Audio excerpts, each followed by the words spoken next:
था जिसका इंतजार आ गया वो शाहकार। सहाफत का मोतबर नाम एंकर पर्सन इमरान रियाज खान की लाहौर में बोल न्यूज़ के दफ्तर आमद।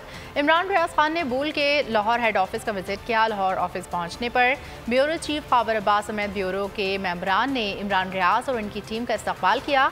स्टाफ ने बोल फैमिली का हिस्सा बनने पर गुलदस्ता पेश करने के साथ मिठाई भी खिलाई। इमरान रियाज का कहना था कि आवाम तक हकाइक पहुँचाने की अपनी कोशिश जारी रखूँगा। मंजिल, रास्ता, जज्बा, भयानक सच्चाई से हटाए पर्दे और तोड़ डाली झूठ की बेड़ियां। सलाखों से डरना कैसा जब चट्टानों ने पाला हो। इमरान खान बोल के साथ जुम्मे से इतवार रात 10 बजे सिर्फ बोल न्यूज पर। सबसे ज्यादा व्यूज, सबसे ज्यादा रील्स और सबसे ज्यादा रेटिंग के साथ बोल अब भी नंबर 1 पोजीशन पर बरकरार।